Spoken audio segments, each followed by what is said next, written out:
Pro Group Management. Workers' comp that works for you.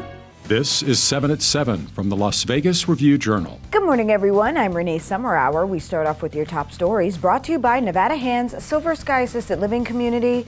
Learn more at nevadahand.org. Government employees have a bevy of perks like lucrative pensions, 4-day weeks, selling back unused vacation time for cash, and the Review-Journal recently uncovered another benefit that may raise eyebrows. Review-Journal's Jen Odd tells us what that is.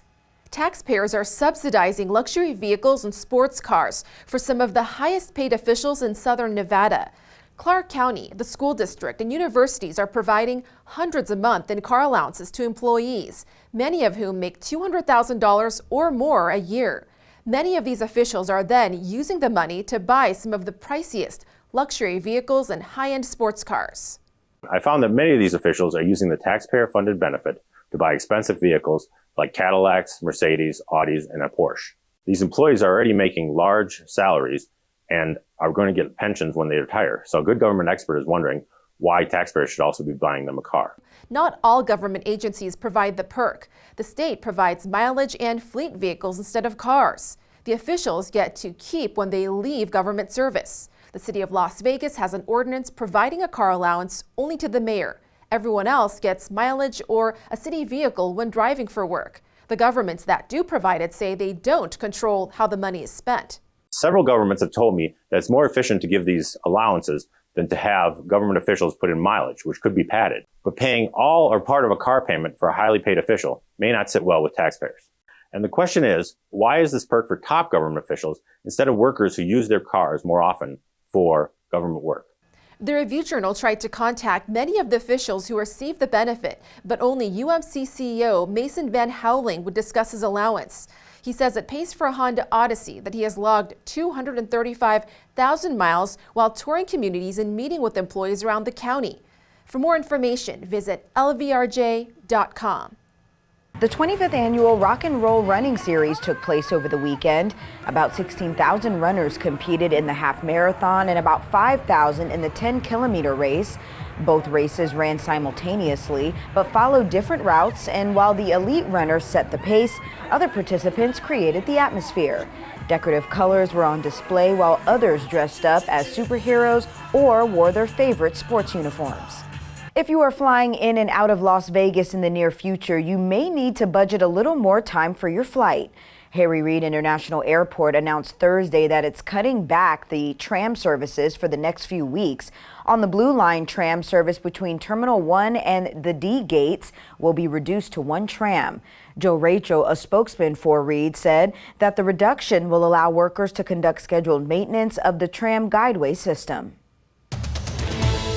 In your business news, sponsored by Bank of Nevada, Bank on Accountability, the Rio's landlord says he wants to purchase more casinos. He's interested in properties locally and around the country that would complement the Rio. He told the Review-Journal, quote, "You're not going to see us buy the Wynn or Encore or Cosmo. It's just two different customers." This has proved to be a very lucrative line of business for companies like Vici, which has said that even during the pandemic, when casinos were shut down, not one casino defaulted on its lease. Like, they collected 100% of their rent on time. His firm, Dreamscape Companies, recently announced that it raised $850 million in capital, which will be used to launch a real estate investment trust for owning casino assets. The money will also be used to renovate the Rio. And Henderson may see a second Smith's Marketplace. The 129,000 square foot store would have a grocery, pharmacy, retail, clothing, and 5 gas pumps. The project is still in the early phase, but the proposed location is the Galleria Commons Shopping Center on North Stephanie Street. Now for your weather report, brought to you by Star Nursery, your garden's partner for every bloomin' thing. Happy Monday, everyone. Sunny and strong winds are in the forecast. Today's highs ranging in the mid-50s. Wind gusts will start at as high as 15 miles per hour in parts of the valley, then increase to 30 by this afternoon. Tonight, winds could get stronger, maxing out at 55 miles per hour, lows in the mid to upper 30s. For the rest of the week, more strong winds in the forecast Tuesday and Wednesday, with rain chances starting Tuesday evening into Wednesday. Daytime highs in the mid to upper 50s.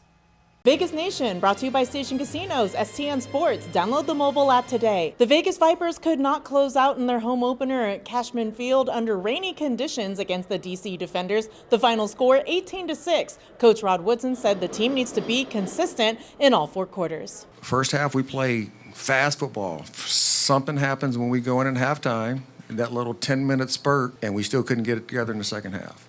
You got to play a full 60 minutes of football if you want to win games in any league. In your health news, sponsored by Boulder City Hospital, we're here for you when you need us.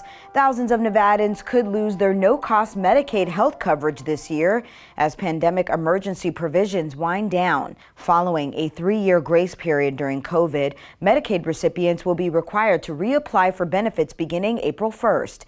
Nearly 1 in 3 Nevadans receive coverage under the program, and some may be disqualified because they may make too much money or simply fail to reapply. To encourage recipients to reapply on time, First Med Health and Wellness Center in Southern Nevada is notifying all of its Medicaid patients of the requirement. Visit lvrj.com for more. Now for your sports update. A Saturday night shootout did not go the Golden Knights' way as the Dallas Stars were able to complete a come-from-behind 3-2 win over Vegas. Goaltender Laurent Brossoit once again put on a show for those in attendance, recording 41 saves. The loss snapped the Knights' 5-game home winning streak, but the team still extended its point streak to 9 games thanks to Brossoit's impressive effort. Sports betting brought to you by Las Vegas Paiute Tribal Smoke and Cigar Shop. The future odds to win the 2023 Men's College Basketball Tournament are up at William Hill Sportsbook, with the Houston Cougars leading the way at plus 650. The Kansas Jayhawks are second in line with plus 800 odds. Alabama and Arizona are tied for the third choice at 10-1, with UCLA and Purdue just behind them, both at 12-1. In your entertainment news, sponsored by Arizona Charlie's, has live entertainment every weekend at both locations. Go to ArizonaCharlies.com to see who's playing. One lucky jackpot winner hit big and also broke a record. Janine Profit of Sparks became the first $250,000 winner of Legends Bay Casino's Mega Wheel promotion. Casino guest members can qualify to spin through playing slots, video poker, or table games for an entry. The game is open every Friday and Saturday through March 25th. Thank you for watching 7 at 7 a.m. I'm Renee Summerhour. If you have an Amazon Fire TV, just search Review Journal to download our channel. Watch Las Vegas breaking news streaming live on your OTT device. We'll see you back here later today for 7 at 7 p.m. from the Las Vegas Review Journal. Have a great day. Review Journal Studio, sponsored by Adam Kuttner. Get the maximum settlement as quickly as possible. This 7 at 7 update, sponsored by Pro Group Management. You're watching 7 at 7 from the Las Vegas Review Journal.